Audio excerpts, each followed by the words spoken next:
It's often said in, well, pretty much every indie games video that the indies are where you go when AAA gaming disappoints you. It's kind of an overdone point at this point, but it is true that indie games try things that mainstream games would be scared to. Here are a bunch of really cool indie games that you should try out the next time the £90 advanced access or whatever game lets you down. Pay 20 quid extra to QA our game. Okay, what a cruel, cruel industry.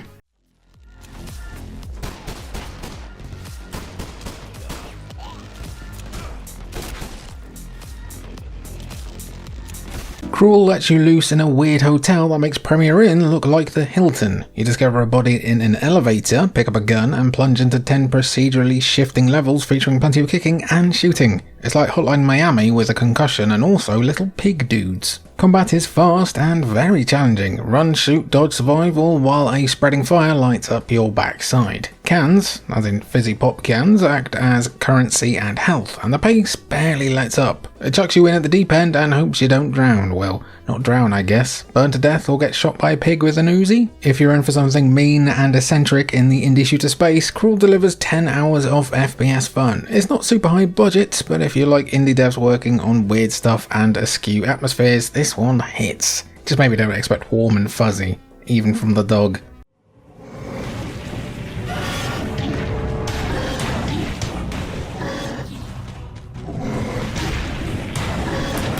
Dead Cells might be the best game ever made, where you play as a sentient smoke worm kind of thing, piloting a corpse in a pretty cool suit. Developed by Motion Twin, it's a Roguevania that takes the punishing nature of Rogue and Castlevania to beat you up in brand new ways. Every run is a dance between confidence and humiliation, and the game takes immense joy in reminding you that you're just a silly, silly little boy. The weapon variety borders on pretty mental here. One minute you're freezing mobs, the next you're panicking with a frying pan. Its pixel art glows in this neat kinda sickly style, and it's got some pretty great animations for an indie game of its time. What keeps Dead Cells so fun after all these years is how much stuff you get to play around with every single time. You never waste your time, even as you die for the 400th time. Ask politely, and Motion Twin might even send out their 401st update.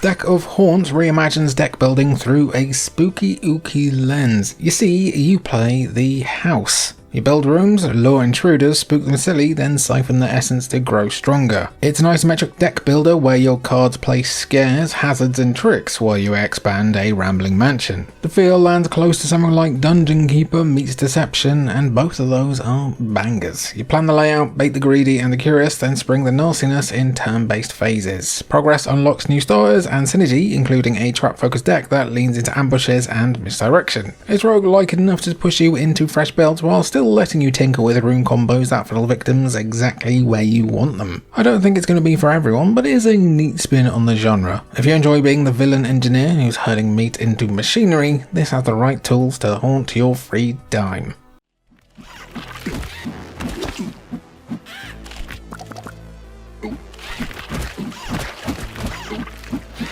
Eastward is like if Studio Ghibli made a post-apocalyptic RPG after a particularly nasty week. Developed by Pixpill, it is a lush, hand-animated adventure about a man, a mysterious girl, and the dying world they keep stumbling through. The characters feel like they've lived entire lives before you showed up, and the soundtrack could make a grocery list sound emotional. Avocados? In this economy? I don't think so. The gameplay swings between puzzle solving, light combat, and emotional gut punches. You swap between the two protagonists, one with a frying pan, the other with mysterious powers, which sounds absurd, but somehow works beautifully. It's got that The Last of Us dynamic that we all know and love, or the Amy dynamic for all of us purists. It might stretch a bit long, it is quite long, not gonna lie, but Eastwood's heart and world building are unmatched. It's like a hug you don't quite trust. An easy recommendation.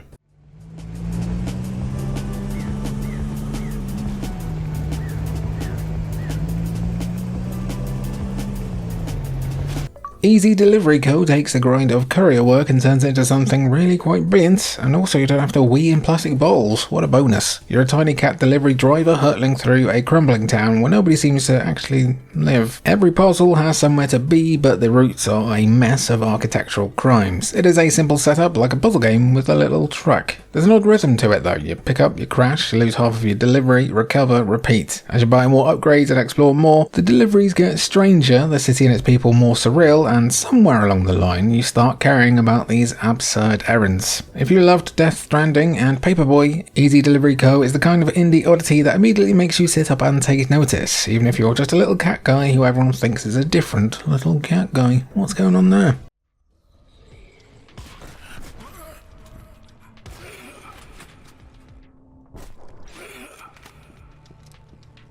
El Paso Elsewhere takes the skeleton of Max Payne, stuffs it with heartbreak and monsters, and makes it as cool as that sounds. You play as James Savage, a man diving through a haunted motel to stop his vampire ex from ending the world. Sold yet? Developed by Strange Scaffold, it's a love letter to PS2 era shooters. You got slow motion dives, gunfights in tight corridors, and enough melodrama to drown in. The aesthetic is gloriously chunky, with hefty models, grainy textures, and lighting that feels like it's been designed by a mole. But underneath the pulp, there is some real emotional heft. James narrates like a man trying to sound tough through heartbreak as he continues to descend in more ways than one. It's stylish, sincere, and also just really fun stuff. It's just a PS2 game, but for today. El Paso Elsewhere doesn't wink at its inspirations, it stares at them with bloodshot eyes, and does a little slow motion dive as a treat.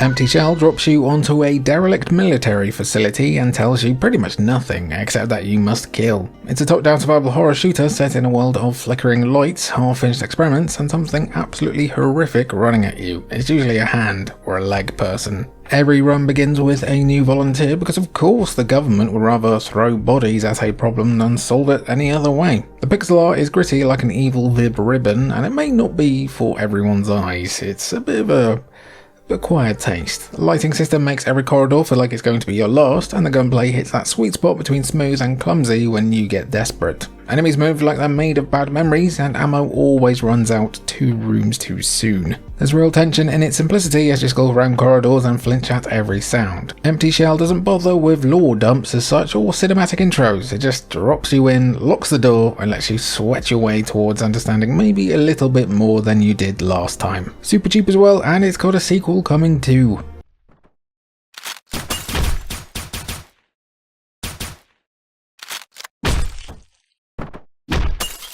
Hotline Miami feels like being trapped in a peyote nightmare. Developed by Denatong Games, who made the sequel and then seem to have just evaporated, it turns pixel art into a blood-slick ballet where every mistake explodes in colour, usually red. You kick down doors, swing pipes, throw guns, and restart 30 times in the same room, all while that filthy synth soundtrack pulses until you hear it in your sleep. There is a bit of a story underneath all that door kicking though. There's something about hitmen, masks, and brainwashing. It matters less than how it makes you feel, which should be jittery, uneasy, and like you really like hurting people. Every level ends with a walk of shame back through your own mess, which is still one of gaming's best little touches. It's stylish and still really bloody brilliant, despite so many imitators. Hotline Miami makes total sensory overload feel like design genius, and it's also one of the most influential indie games ever made too.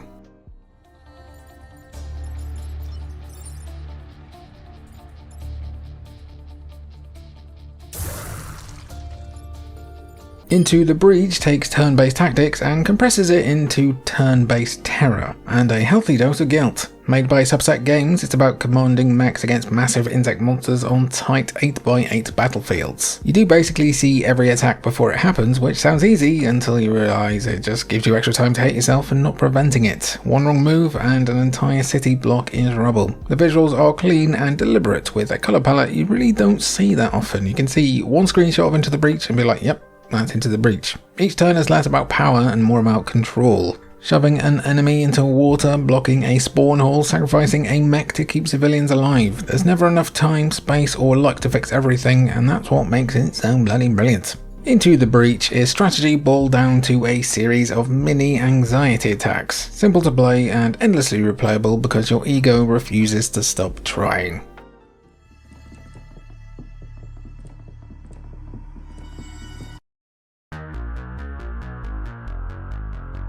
Look Outside feels like waking up from a nightmare where your mates have all been turned into teeth, except it's real. It throws you into a decaying apartment complex where simply looking out the window will destroy you as if you're a Discord mod.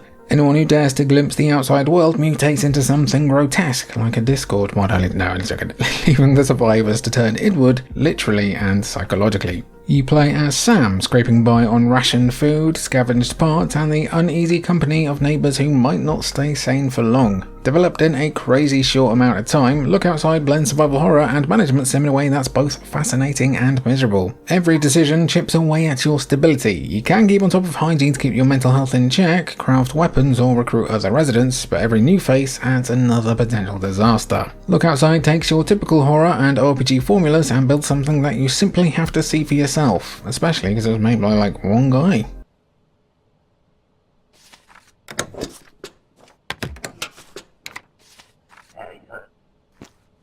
Passports are boring. There are no passports in Balatro for a reason, but Papers, Please turn the drudgery of passport stamping into something pretty dang tense sometimes. You're a border agent in the fictional communist state of Arstotzka, checking documents, catching liars and trying not to starve your family while the government dangles rations over your head. Each day brings new rules, new scams and new reasons to doubt your own sense of decency. The writing is superb here, the pixel art is bleak as hell, and the sound of a rubber stamp hitting paper becomes oddly satisfying. Right up until you approve the wrong person and you get a knock on your door at night. Developer Lucas Pope built a bureaucracy simulator that's somehow more stressful than most horror games. Basically, Papers, Please is all about finding out how easy it is to lose your humanity, one stamp at a time.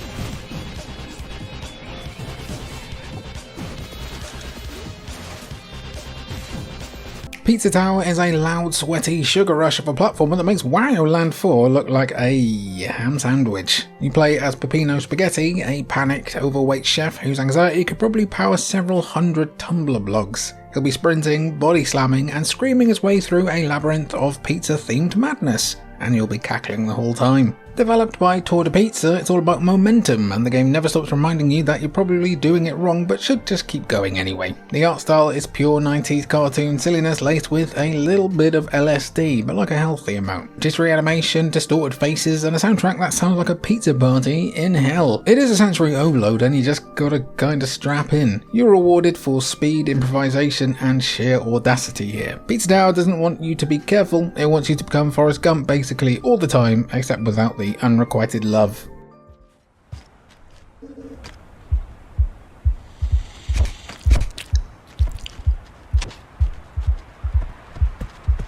Rimworld really doesn't care too much about you having a good time, and that's part of the point. You play as a fragile little slug cat trying to survive in a post-industrial ecosystem where everything bigger than you wants you dead. And that is pretty much everything. Developed by Video Cult, it's a brutal survival platformer wrapped in hauntingly beautiful art and weather that kills with the same enthusiasm as the Predators. Not the Arnold Schwarzenegger Predators, you know, the beasties that are trying to kill you in this, but that would be cool. Cool DLC idea. Every creature has its own AI routines, hunting and hiding on their own schedule, so no two runs unfold the same. Ultimately, you're just lunch that got lucky for now. It is punishing, obtuse, and sometimes unfair, but there is a feel and vibe to the game that makes it super arresting if you have the patience. I mean, it really will not be for everyone, I have to stress that here, but Rimworld rewards your stubbornness. Stubbornness? That's not... yeah. Stubbornness. It's miserable and gorgeous in the way only a game about starving to death in the rain could really be.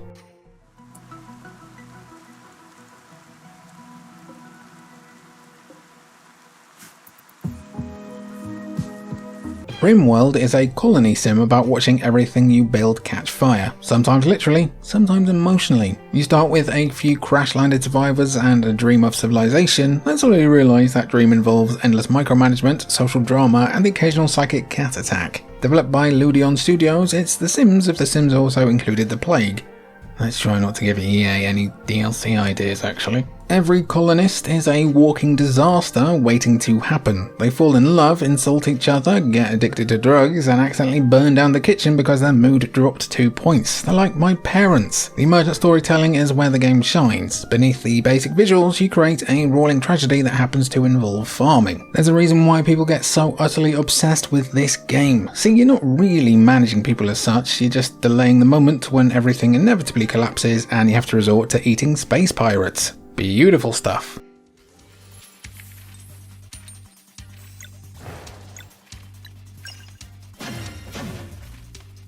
Sea of Stars is a turn-based RPG that feels like someone time-travelled back to the SNES era, stole all the charm, and gave it a modern polish. Developed by Sabotage Studio, it's a sort of prequel to The Messenger, but swaps brutal platforming for old-school adventuring. The world is gorgeous, the combat has rhythm-based timing like Mario RPG, and the soundtrack from Chrono Trigger's Yasunori Mitsuda gets you right in the member berries. Sea of Stars is familiar RPG fun with plenty of modern trimmings to keep things engaging. You juggle combos, time your hits, and solve light puzzles between conversations that are just the right amount of corny. The companions joke, bicker, and actually feel like friends rather than, just exposition machines. Sea of Stars celebrates the past with the confidence of a studio that knows exactly why people fell in love with turn-based RPGs in the first place.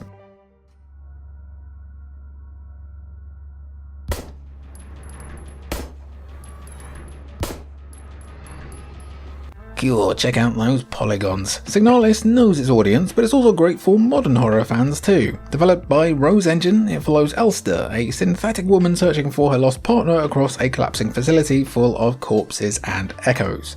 It feels like Silent Hill and Resident Evil with a heavy dose of Blade Runner. The fixed camera angles, scarce ammo, and puzzle box rooms all feel lovingly PS1, but the presentation pushes it far beyond homage. The art direction is amazing, and the sound design hums with unease. Beneath it all is a story about memory, identity, and loss, told in fragments that refuse to explain themselves. Listen, I couldn't tell you what happened in my playthrough, but it was pretty cool, and yes, it is genuinely scary in some moments. The enemies just move wrong, like broken marionettes twitching towards you in slow motion. And doesn't help that they screech like your average Discord mod. Play this now.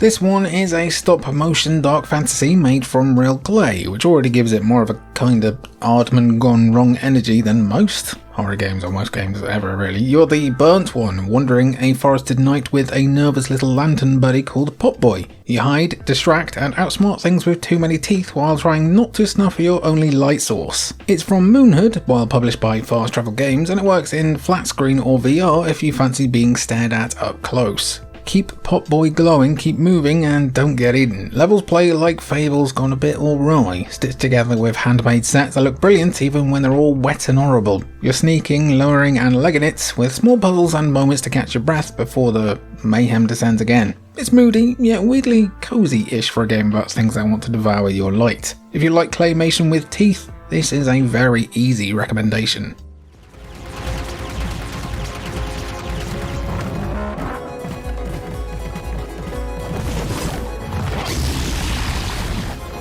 Are you sick of the massive open world direction of modern Zelda? Here, be a tiny fox instead. You play in a pastel world that clearly worships old school Zelda, except here everything's written in a made up language and half the rules are hidden in a fake instruction manual you have to piece together like an archaeologist. Developed by Andrew Shaldis, it's clever without showing off and mysterious without being pretentious. You stumble into entire mechanics hours after starting and you have to kinda laugh at how much you missed. Combat simple, but still bloody fun. You got dodges, stamina, and the occasional panic roll into oblivion. It is not Dark Souls, but it's not super duper easy either. Tunic feels like finding a lost isometric Zelda prototype, except Rito is substituted with the Duolingo bird. That's way more fun, and a lot less judgmental than it sounds.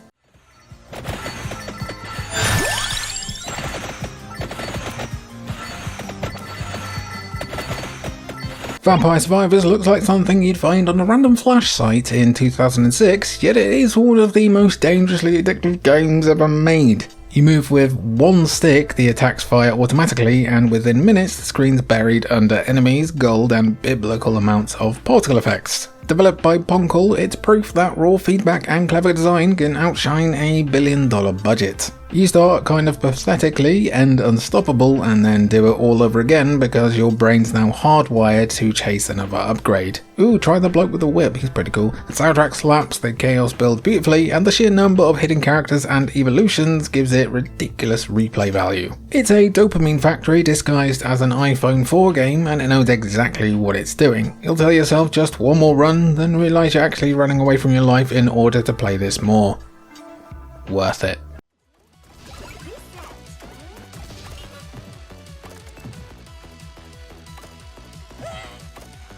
Yellow Taxi Goes Vroom is a loud, messy throwback to late 90s 3D platformers, the kind that don't care if you fall off the map as long as you're having a nice old time. You're a sentient taxi with no care for road safety, bouncing off walls, ramps and furniture across bright, ridiculous levels that feel like they were designed by someone who just discovered caffeine. Developed by Panic Arcade, it is fast, yellow, silly and very Vroom. Interestingly, for a platformer, there is no jump button, but instead a weird system where you like flip on your back, bounce up and then dash. It's goofy, but once it works, you're chaining leaps, bouncing into secret areas and crashing through collectibles with proper old school glee. The soundtrack keeps the energy high and the humour will crack you up a lot of the time. The gym level is very fun. If you ever liked Banjo-Kazooie but wish it was a bit more Crazy Taxi, you just gotta go play this one. And you have also got to go down in the comments and write "This comment goes Vroom" and you might win a free Steam key while stocks last. If you have any other cool indie games to recommend, I'd love to hear them while you're down there too. I've been Jimmy, it's been good to have you, and I'll catch you in the next one. I've got a burp now. Oh, it's a little one. Bye!